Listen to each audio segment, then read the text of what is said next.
Ah, ah, ah, ah.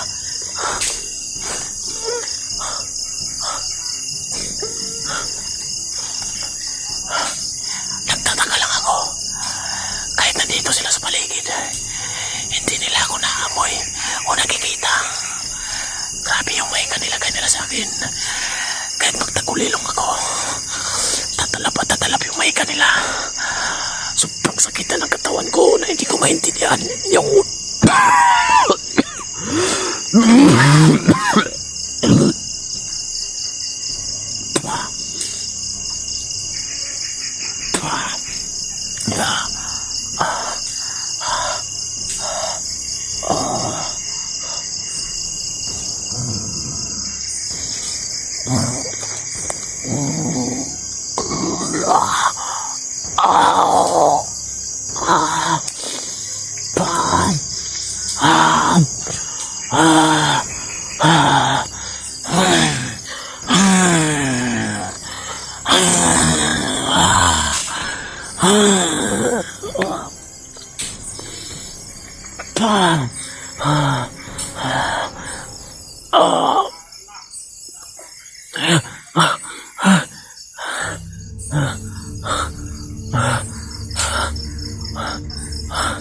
Anong nangyari sa akin? Bakit ako naluluan ng dugo?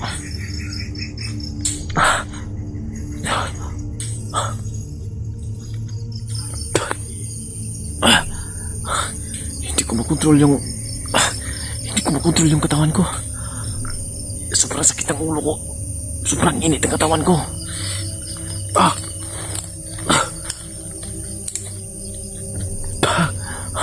Yung mahika na nilagay nila sa akin, mas lalo pang lumakas.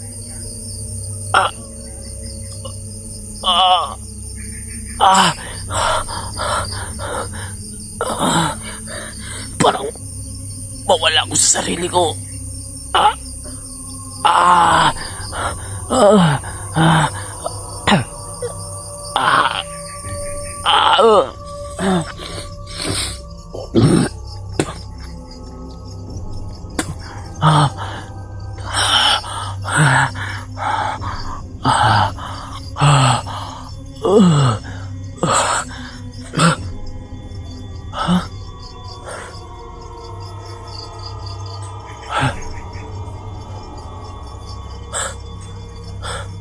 Hindi ko maintindihan. Hindi ko makontrol yung katawan ko. Yung init parang dumadaloy sa mga kaugatan ko patungo sa utak ko. Parang kinikontrol nila yung utak ko, yung katawan ko. Baka di nila ako maabutan na normal.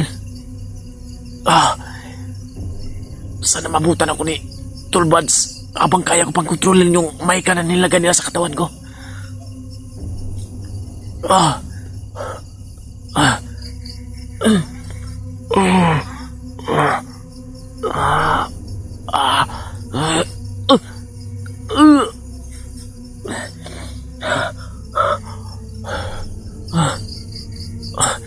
Parang mawala ako sa sarili ko. Tulungan niyo ako. Tulungan niyo ako. Parang mapapaliw ako. Parang maririnig ko yung... Parang may narinig ako yung mga sigaw ng mga bata.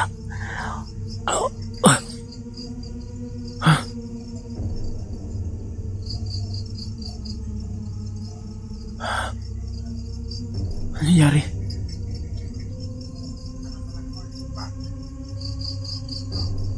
May tao. May tao. Ano nangyari sa akin?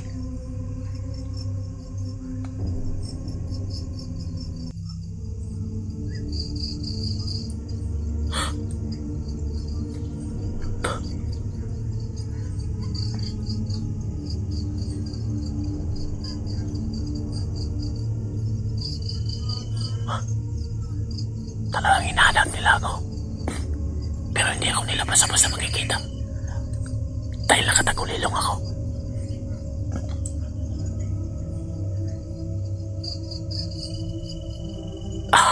Ang sa akin lang ngayon, sana mabutan nila ako kahit sino sa kanila. Habang normal pa ako, habang makakaya ko pang kontrolin yung maika sa katawan ko. Kasi ang ikakabahala ko, baka hindi ko na sila makikilala. Baka maparil ko sila dahil kinukontrol nila yung utak ko, yung katawan ko. Mas lalo pa nilang pinapalakas yung maika.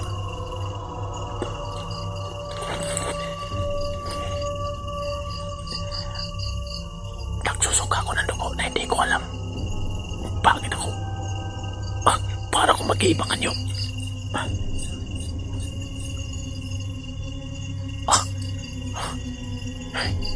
Hindi ko mapigilan sarili ko. Sobrang init ang katawan ko. Gusto kong lumabas. Gusto kong sumigaw. Pero sa isip at puso ko, yung damdamin ko, hindi nila makukuha. Dahil ako pa rin to. Yung isip lang nila at katawan ko yung kinokontrol nila. Pero sa puso ko, patuloy pa rin ako lumalaban.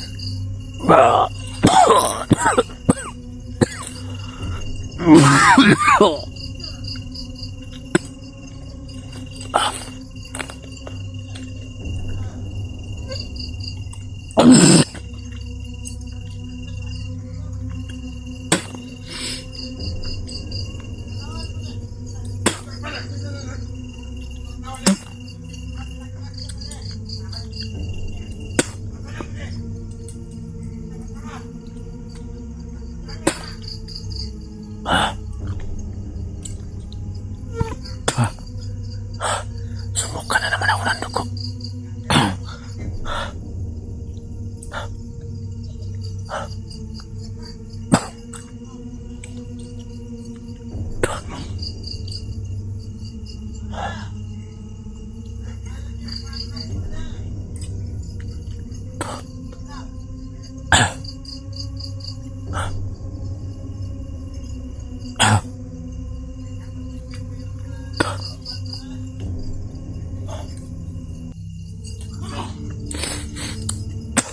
Ayun sila.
lumabas.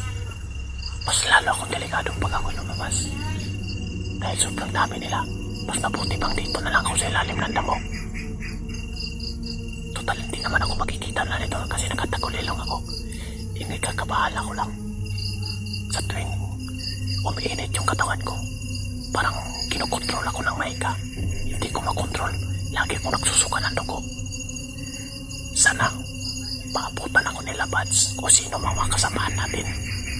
Habang kaya ko bang kontrolin yung katawan ko at isip ko. Baka pagdating ng panahon, makita nila ako, baka hindi na ako. Baka iba na yung kumokontrol sa katawan ko at pwedeng maparil ko sila. Pwede ko silang madisgrasya na hindi ko alam. Dahil iba na yung kumokontrol sa katawan ko. Sana makita nila ako kaagad habang kaya ko pang kontrolin. Habang may mga mahika pa rin ako nalalaman. Dahil sa oras na kontrolado na nila lahat ng katawan at isip ko, may posibilidad na paparil ko sila. pwede rin ako yung mabaril nila. Dahil mawala na ako sa sarili ko.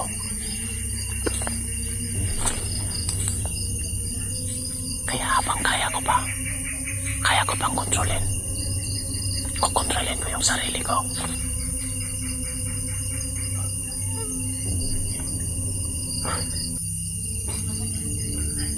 Gusto ko sanang lumabas dito sa pinagtaguan ko. Kaso delikado. Mas mabuti nang dito na lang ako sa ilalim ng damo. Kasi lalabas pa ako. Sobrang sakit na nasugat ko. Parang hindi ko na kaya. At saka mga kamaster, yung ilalim ng sugat ko parang may gumagalaw. Parang sobrang daming gumagalaw sa ilalim ng sugat ko. Hindi na siya hindi na siya masyadong tawag ito, tumugo. Pero yung sugat ko, maitim na maitim, sobrang itim ng sugat ko. Tapos may gumagalaw sa ilalim. Hindi ko alam kung ano yun.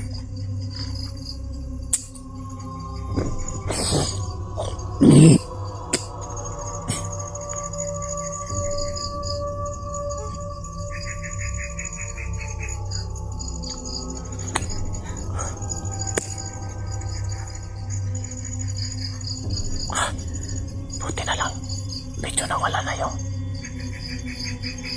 init ng katawan ko at saka sakit ng ulo ko. Basta kaya kong kontrolin yung mica, kukontrolin ko. Sana maabutan ako nila, Buds. Habang kaya ko pang kontrolin. Dahil once na hindi ko na makontrol, hindi ko alam kung gagawin ko.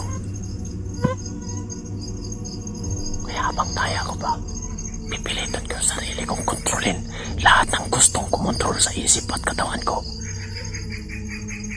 Gagamitin ko lahat ng nalalaman ko tungkol dito sa orasyon. Ang problema ko lang dito, mga kamaster, pag ako ay bumibitaw ng mga salitang orasyon, mas lalong humihina yung katawan ko.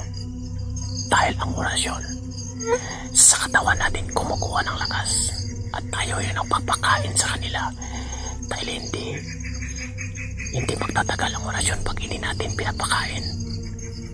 Kailangan din natin pakainin yung mga orasyon ng bawat pinatawa natin. Kaya habang kaya ko pang kontrolin yung sarili ko, kukontrolin ko hanggat hindi pa ako nila nakikita. Pero iba na talaga yung pakiramdam ko, mga kamaster. Once na iinit na yung katawan ko mula dito sa paa, sa may sugat patungo sa ulo ko, hindi na ako makakakontrol yan. Pupuluwak na yung dugo sa bibig ko. Basta pupuluwak na yung dugo sa bibig ko, masyado na akong paranoid na hindi ko maintindihan. Para akong mawala sa sarili ko. Kaya hanggang kaya ko ba, kukontrolin ko yung muna sa sarili ko hanggang di pa ako na ilan nakikita.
Ayan sila oh.